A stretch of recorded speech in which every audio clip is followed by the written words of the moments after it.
There is a kind of wealth that makes no sound. It does not arrive with announcement. It does not require an audience to exist. And it does not depend on anyone else's awareness of it to remain real. It is built in the margins of ordinary life, in decisions that look unremarkable from the outside, in habits that carry no signal of their long-term consequence.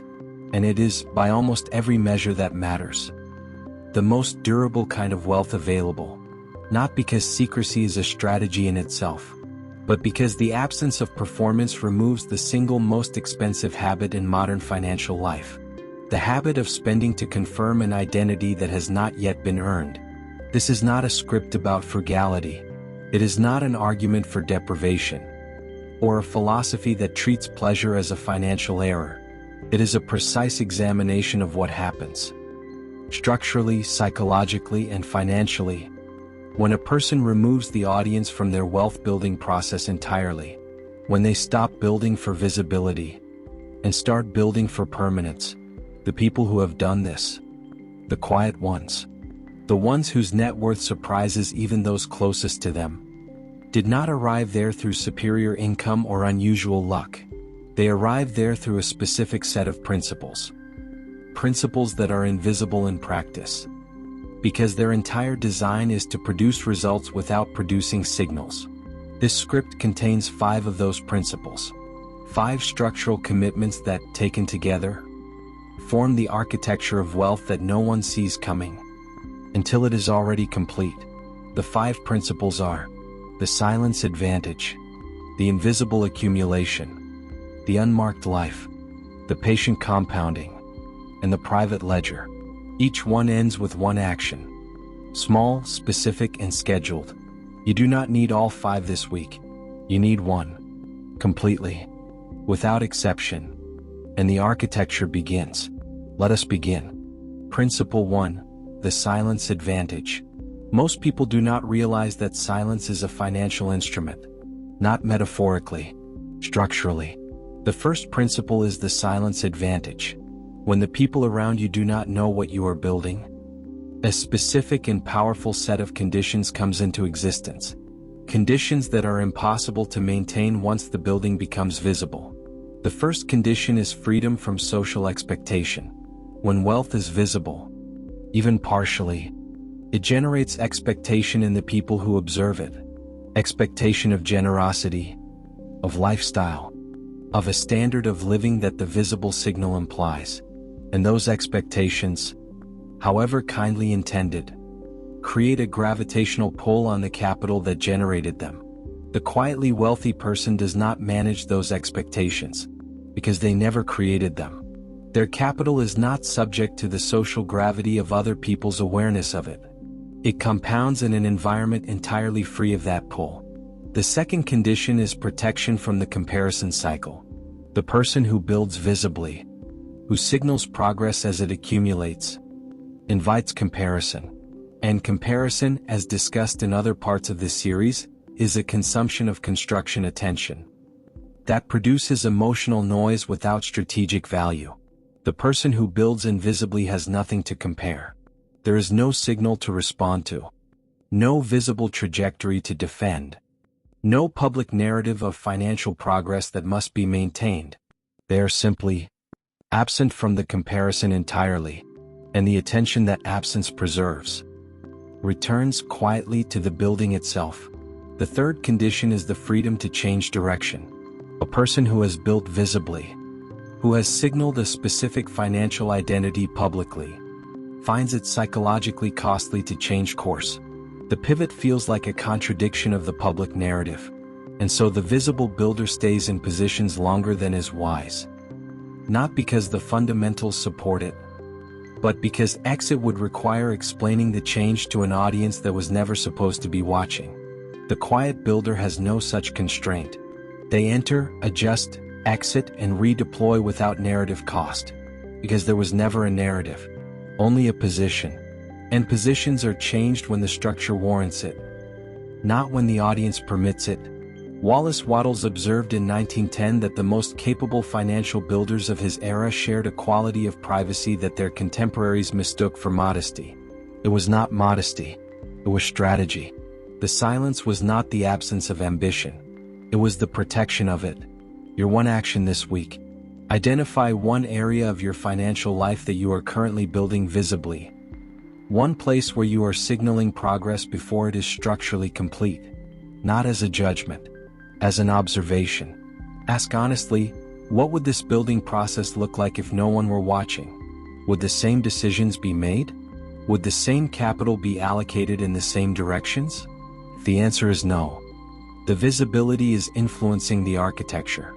And an architecture influenced by visibility is an architecture optimized for the wrong outcome. The silence advantage is not available to the visible builder. It is available the moment the building goes quiet. Go quiet. Not permanently. Not antisocially. Quietly, internally, structurally. Remove the audience from the process. And watch what the process becomes when it no longer performs. Silence is not the absence of ambition. It is ambition with nothing to prove. Principle 2, the invisible accumulation. There is a difference between accumulating wealth and accumulating the appearance of wealth. Most people, given the choice, choose both. The quietly wealthy choose only the first. The second principle is the invisible accumulation. Invisible accumulation is the practice of directing capital toward positions that produce no visible signal of their existence. Not because visibility is inherently wrong, but because the act of making accumulation visible almost always triggers the spending behaviors that prevent the accumulation from continuing. The mechanism is precise. When an accumulating balance becomes visible in daily life, through a lifestyle upgrade, a conspicuous purchase, a public acknowledgement of financial progress, it activates the social and psychological forces that seek to normalize it. The mind and the social environment around it adjusts its sense of normal to match the new signal. And adjusted normal is expensive, because once the lifestyle has expanded to reflect the visible accumulation, the accumulation must now fund both the building and the lifestyle. And the building, sharing its fuel with the lifestyle, compounds more slowly, often dramatically more slowly. The quietly wealthy do not upgrade until the upgrade is structurally irrelevant to the compounding process. Not because they deny themselves, but because they have learned, through observation or experience, that every premature lifestyle upgrade is a tax on the compounding rate. A tax paid not once, but continuously, for as long as the upgraded lifestyle is maintained. Orison Swett Martin described this pattern in 1908 as the leaking vessel. His image was simple: a vessel that accumulates water through one opening and loses it through another. Never fills. Not because the inflow is insufficient, but because the outflow matches it. The invisible accumulator does not seal the vessel completely. They are not ascetics. They seal the outflow that is driven by visibility. The spending that occurs because someone saw the balance and the balance invited a response. In practice, invisible accumulation requires 3 structural commitments. The first is the separation of accumulation from consumption. The account that is growing is not the account that is seen. Not seen by the spending habits of daily life. Not seen by the social environment that adjusts expectations to visible balances. Not seen even by the self in casual financial review. It exists in a separate institutional environment, behind a separate login, with a transfer delay that prevents impulsive access. The second is the absence of milestone celebration through spending. The quietly wealthy do not mark financial milestones with purchases, not because achievement deserves no recognition, but because the recognition that comes through spending is recognition paid for by the milestone itself. The milestone is consumed in the celebration of it. The quietly wealthy mark milestones internally, privately, and let the milestone compound rather than commemorate. The third is the resistance of social pressure to spend proportionally to income. As income grows, the social expectation around spending grows with it. The invisible accumulator does not allow income growth to automatically authorize lifestyle expansion. They grow the accumulation first, and allow only what remains to expand the lifestyle, in amounts too small to generate expectation. Your one action this week: Review the last 3 times your financial life became more visible to others. A comment about your income, a visible purchase, a lifestyle signal? And trace what happened to your spending in the weeks that followed. Not with judgment, with curiosity. Does visibility correlate with increased spending in the period that follows it? For most people, it does. The observation is the beginning of the correction. You do not need to become invisible overnight. You need to notice the connection between visibility and the spending it generates, and begin one decision at a time to interrupt it. Invisible accumulation is not poverty. It is the refusal to spend the building materials on the scaffolding. The building uses every available resource. The scaffolding, the visible structure that signals construction is underway, comes down when the building is complete. Build first, signal nothing. Principle 3, the unmarked life. There is a version of your life that costs significantly less, looks almost identical from the inside, and compounds significantly faster. It is the unmarked life. The third principle is the unmarked life. The unmarked life is not a minimalist aesthetic. It is not a philosophy of deprivation or an argument against quality. It is the deliberate removal of financial markers, the signals embedded in spending that communicate status, success, or arrival, from the architecture of daily life. Not because markers are morally wrong, but because markers are expensive in a way that almost no one calculates honestly.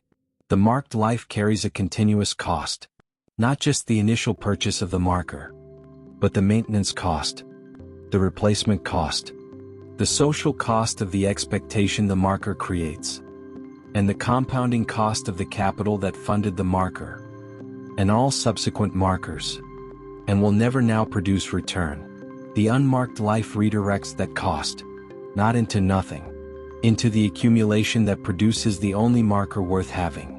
The marker of genuine, structural, unassailable financial independence, which, by definition, is invisible. Because financial independence has no signal. It is a condition, not a display. And the person who has it does not need to display it. Because the condition itself provides everything the display was originally designed to seek. The security, the freedom, the absence of financial pressure. All of it is present. None of it requires an audience. Ralph Waldo Trine wrote in 1912 about what he called the unnecessary expense of social proof. His observation was that a significant portion of human spending was not driven by genuine need or genuine desire, but by the requirement to demonstrate continuously that one had arrived at a particular level of life. And the requirement, he noted, was self-imposed. No external authority demanded the demonstration. The person demanded it of themselves, because the identity they carried required it as evidence. The unmarked life removes the requirement, not by lowering the identity, but by changing what the identity is built from demonstration to architecture, from signal to substance, from the marked surface to the unmarked foundation. In practice, the unmarked life is built through one repeating question applied to every significant spending decision. Is this for me? Or is this for someone watching? Not accusatorially, honestly, because the answer is not always what it first appears to be. Much of what feels like personal preference has, upon examination, a significant audience component. The preference for a particular brand over a comparable alternative at lower cost. The choice of a restaurant category, the selection of a neighborhood, the style of car, of clothing, of vacation destination. Many of these choices are genuinely personal. Some of them are quietly, invisibly performing. The question does not instruct you to eliminate the performing ones. It instructs you to see them clearly, so that the decision is made consciously, rather than by default. A conscious decision to spend on a marker, with full awareness of its cost and its alternative, is a different quality of decision than the same spend made by default. And different quality decisions accumulated over years produce different architectures. Your one action this week. Apply the question to one spending category this week. 1. Not all of them. Choose the category where the performing component feels most likely to be present. Ask the question honestly. Whatever the answer, the honesty is the value. The unmarked life is not built in a week. It is built one honest answer at a time.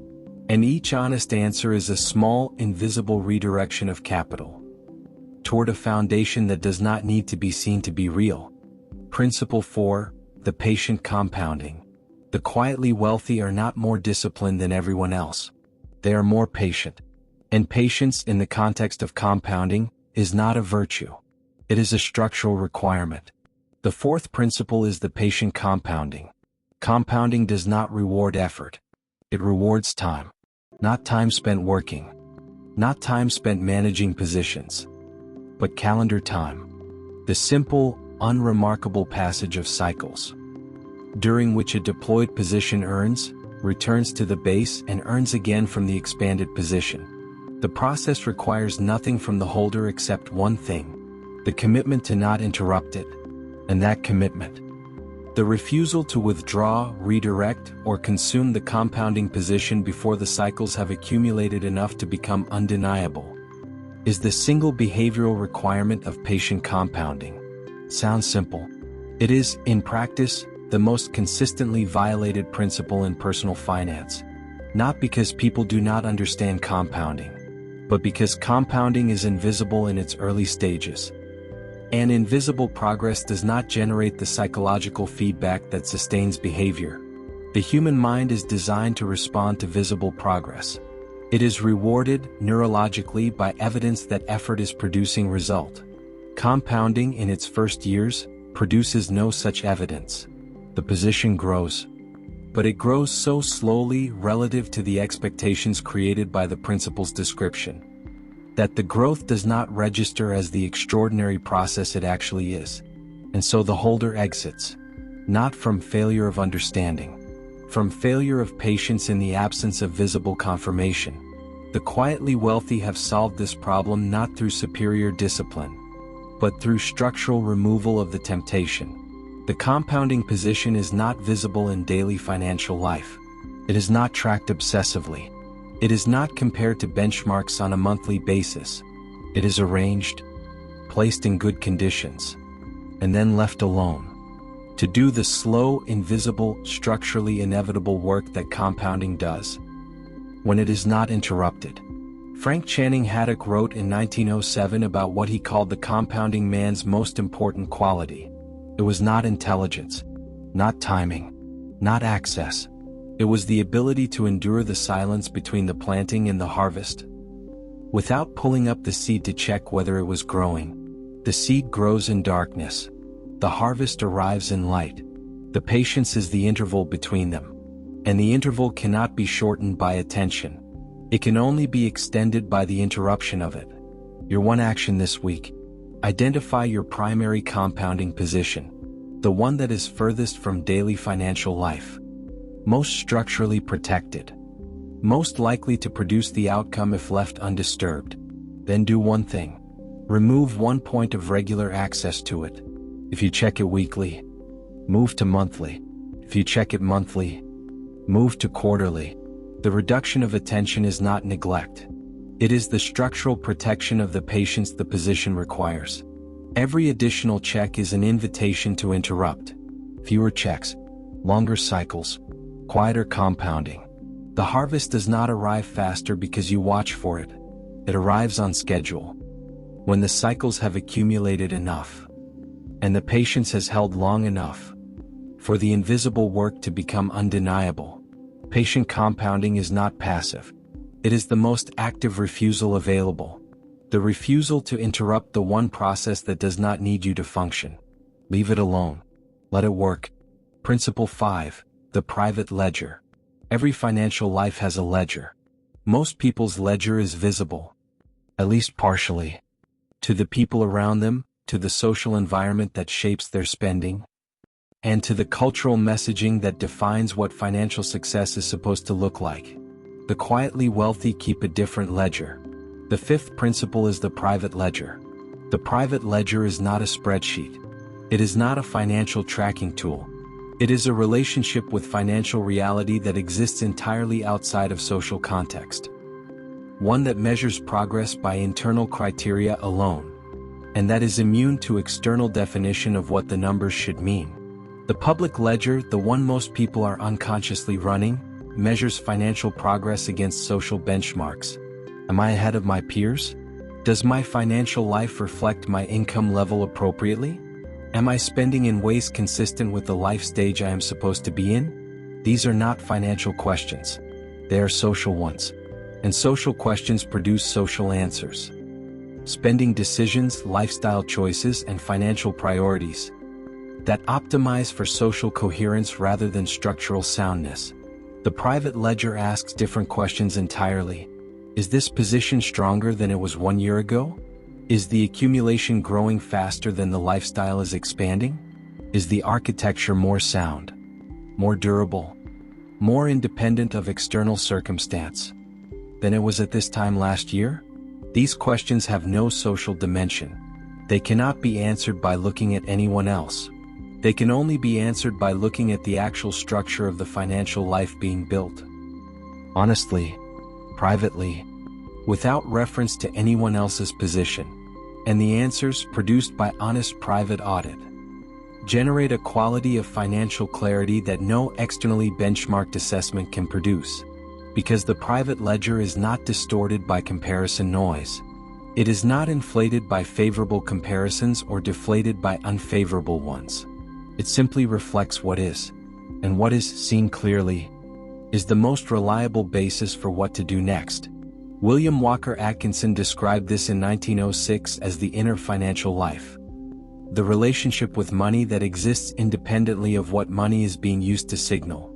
His observation was that the people with the strongest inner financial lives, the ones whose financial behavior was most consistently aligned with building rather than performing, were the ones who had separated their assessment of financial progress entirely from external validation.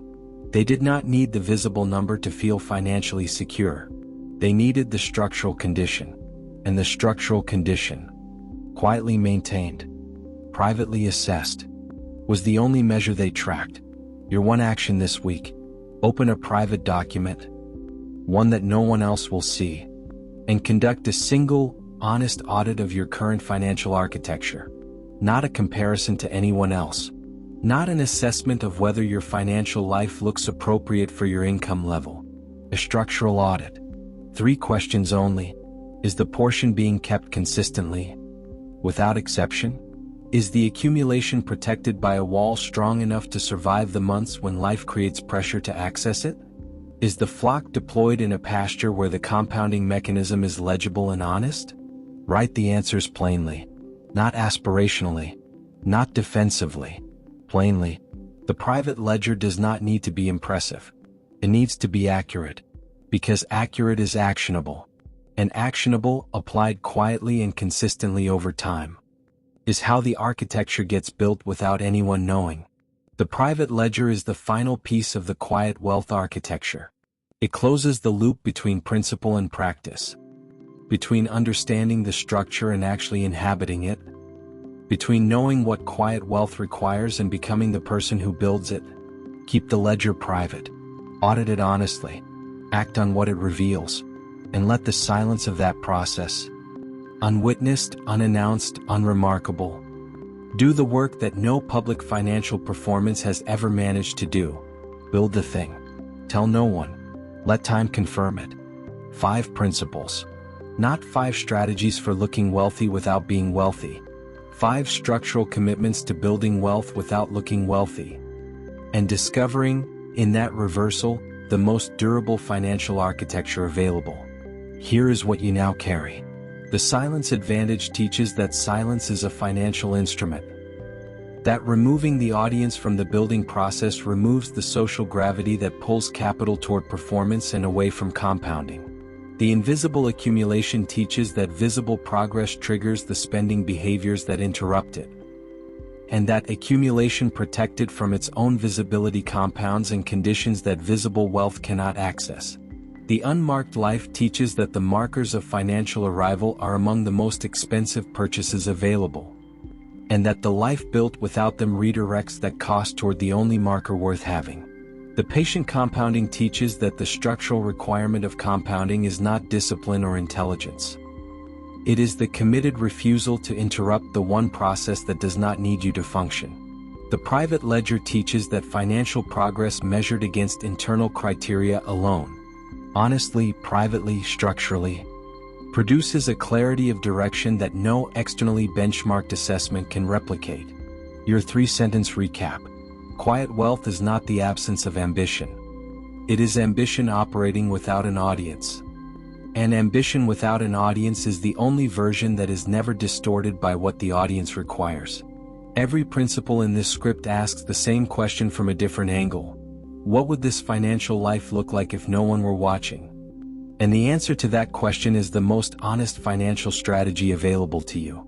You do not need to disappear from your life to build quietly. You need to remove the performance from the process. One principle, one decision, one unremarkable and unannounced commitment at a time. The next part of this series goes deeper into the one principle most people find hardest to maintain. Not because it requires the most sacrifice, but because it requires the most honesty about why the performance was there in the first place. Stay close.